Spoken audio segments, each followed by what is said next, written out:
How's it going today? I'll be happy to answer any questions that I can. Jon, you got a chance to see Antonio Brown out here in pads for the first time. How do you look to it? Like he did in shorts. He's getting close, and hopefully after the day off tomorrow he'll get closer. But we need him on the grass. We need him to get going, and he's chomping at the bit. He's not a real patient guy, and hopefully it'll be sooner than later. When he came out here today, was it always the plan to have him do what he did and leave? Yep. Yes. What's his injury? I'm not going to get into all of it really. He's day to day, and it's nothing serious, but it's something that's going to take a couple days, and we'll keep you posted. Do you anticipate him playing in any of the preseason games? I haven't made any decisions on him or anybody else on the preseason. We have the Rams coming in here for 2 days. We'll start to focus on that, and we'll take it from there. His last rep of the day came against Garron Conley, a long play. How do you think that dynamic will go over the course of training camp, and just having Conley be able to work against someone like him? How does that make him better? Well, it's going to make them all better. We're going to try to isolate matchups every day. Sometimes you'll come out here and see Conley with Antonio, Conley with Tyrell, Conley with Renfro, whoever. We're trying to see certain matchups, and I think the competition has really helped everybody get better. Jon, you did some simulated game stuff there at the end. You seem happy with some of it, not so happy with other aspects of it. How would you gauge the progress of everybody this early in camp in that regard? Yeah, pretty good. I'm not going to make a lot of predictions here. We like where we're going. We feel like every day the offense makes some plays, the defense makes some plays. There's corrections that need to be made, but we're seeing progress, and we're really pleased with the veteran additions of our team and the young guys that we drafted. So that combination has given us a boost. Coach, you decided to cut Ronald Ollie and bring in Ethan Westbrooks. Any particular reason for that? Well, I haven't seen Ollie do anything. We need to get something done here. We're in the business of, getting better. Ollie didn't participate much when he did. Unfortunately, we chose to go another direction. And Westbrook has a history in this league. He's got versatility. He can play and/or defensive tackle, and he knows how to rush passers. So we're trying to get better. And we're not just starting at the top of the roster, every man, and me included. Do you have any early word on what happened with Gabe Wright? No. We're going to take a look at him and see, and we'll let you know tomorrow. Seems like Darren Waller's making kind of one wow play every day. How's he doing overall, consistency-wise, between all the big plays he's made? I think back in minicamp we talked about Waller. Since he's been here, he's been one of our most impressive players, physically and athletically, and he's smart, and he's got an unbelievable opportunity. And he and Moreau, our young tight end from LSU, have really helped our two tight end set. They can do a lot of things, but so far so good with Waller. Coach, you guys brought out a lot of East Bay high school players. Why did you bring them out, and how do you feel about having these young guys be able to see practices up close? Well, we had 5 high schools that we donated money to today.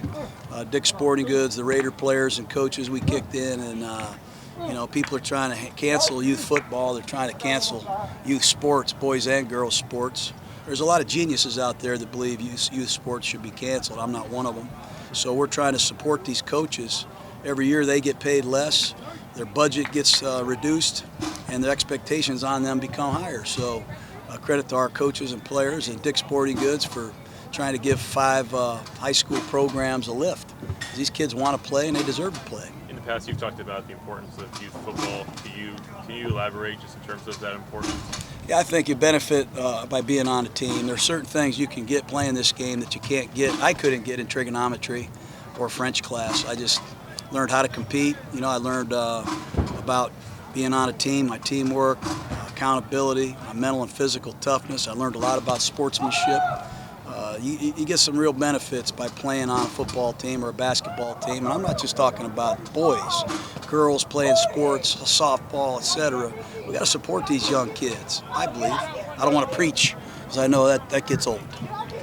Jon, one particular time in those game situations, you seem to be really happy with the check down that Derek made. Is that just kind of a further indication of how you guys are kind of growing together and kind of getting on the same page? We've been letting Derek call his own plays in the afternoon. And I just can't tell you how far along he is. We're trying to get everybody up to his speed. We've got a rookie tight end, a rookie slot, a rookie running back, a new right tackle, a new left guard, and we're working a lot of new pieces in. But his command is very good, and his playmaking has been outstanding. How would you assess the backup quarterback competition? I like these Glenn guys. and This Peter? Nate Peterman, it's not to cut you off. This Nate Peterman is growing on me. He's athletic. I know he's had some nightmare performances in the NFL, but when you watch the film, you can see why. It's not all his fault. But he's got some talent. He's got some athleticism. He has some experience. Here's an opening day starter for the Buffalo Bills last year. I take that very serious. And he's smart. He's done a good job. He's been consistent. And I think he's starting to get his confidence back. And we all need that. John, when Garyon first came here, he was the new guy in that secondary. And now you guys have surrounded him with some older pieces, but he's kind of that veteran guy. Have you seen him kind of step forward and take leadership, ownership maybe of the secondary a little bit? You know, Garyon's more of a he's more of a day-to-day to himself guy. You know, I try to get Garyon to take the hood off so I can find out where he is. He wears that hood all the time, but he's a private person really for the most part, and that's fine with me. We're just trying to get him to be all he can be for 16 weeks. We want him to be healthy, and if he's out there every day, he's got a chance to be, I think, an excellent football player, and that's the big thing right now. What are your first impressions of Max Crosby so far here in Napa? I like Max, Mad Max. You see us run gassers afterward, he beats everybody. His pursuit of the football has been incredible. He's got a ways to go yet as a pass rusher, developing, you know, an inventory of moves and recognizing plays and situations, but nobody works harder. You know, he might lead the league in effort, and that's a hell of a compliment. Coach, what have Cleveland Pearl, Hunter Renfrow, and Trayvon Mullen brought to the team from a culture standpoint coming from Clemson? Well, they know how to win. They know how to prepare. They know how to listen, and they know how to compete, and they expect to win. And they're not intimidated, and they're quality people. I can trust them on a player's night off. And I can trust them with just about everything. Has Jonathan Abrams found your new room?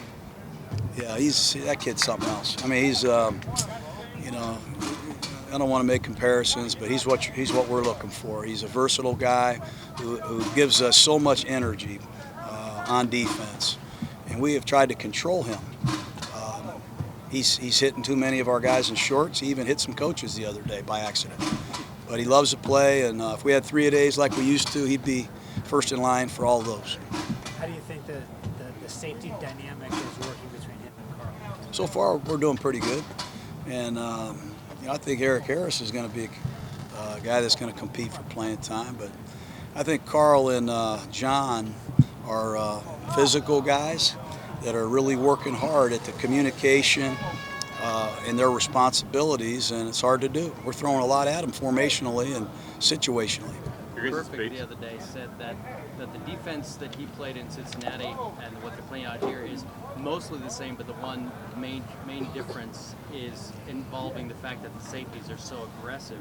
So they've kind of switched things up a little bit for that. What have you seen from them doing? Well, we only had 2 days of pads. You know, we got to find out exactly what we have, but hopefully Carl Joseph and John Abram are aggressive safeties. That's why we took them both in the first round. We're going to try to use them as playmakers on every down. What sort of pass rush do you expect you guys will be able to get out of your base defense this year? You guys have loaded up on situational pass rushers. Well, who plays a base defense? You know, not many teams play a base defense, really. Most of the teams play nickel on first down, second down, and sometimes every down. But we feel like our base defense, with the improvement of Hankins, who might be the most improved player on our team, the addition of Cleve Farrell will certainly give us some more juice in there, and we'll see what happens. At Hurst, you know, he had some sacks last year. He's got some rush potential, and we'll see what happens at the other end position. John, you mentioned Eric Harris. What is it about him? He's a guy that's just managed to stick around, and you saw him play a lot last year. What is it about him that makes him, you know, keep himself a part of this story? Well, he's a talented guy. I mean, it's not like he lacks talent, and he's a very good special teams player. He can play a lot of positions, and no one cares, but I do, and NFL teams do. So he's a core special teams guy. He can play free safety or strong safety, and he can make plays. Quentin Bell's missed a couple of practices now. Any updates to his status? No, it's not as serious as we feared, so hopefully he'll be back within the next week, 10 days. But again, we'll keep you posted on that. 2 more questions. Coach, what have you seen from Renfro just going up against Marcus Joyner? You said you were going to have the Marcus challenge early. It's tough. It's a tough job. I wouldn't want to see Joyner every day, but he's made some plays. I'll let LaMarcus talk about his progress. He would know better than anybody, but he's picked the offense up quickly. Doesn't seem like his legs have slowed down. He's taken a lot of reps, and I like him. He's got a lot of instincts and naturalness that you have to play that position. For Brandon Marshall to miss most of the offseason in terms of being on the field and to put these days in a row, how big is that? Yeah, it's big for his confidence. You know, he went through a lot last year in Denver, and I credit our training staff and A.J. Nibel, our strength coach. You know, we stayed patient with him, and we knew if we could get him to training camp and get him rehabbed. He's one of the best coverage linebackers in football. He has great range, and he's a world champion. He's played a big part of the Broncos' success, and it's good to have a guy from Denver. I'd like to get a few more of those guys, get them off their team too. They're pretty good. Have you seen this sort of jump that you were looking for in terms of rookie year to second year? Not yet. We'll see. It'll all unfold here in the next 7 or 8 or 10 days. You know, you like the progress, you like what you see, but you know sometimes you do cringe. There's not enough samples to make that determination yet. Okay, guys. Thank you. Thank you, guys. Good to see you. Thank you.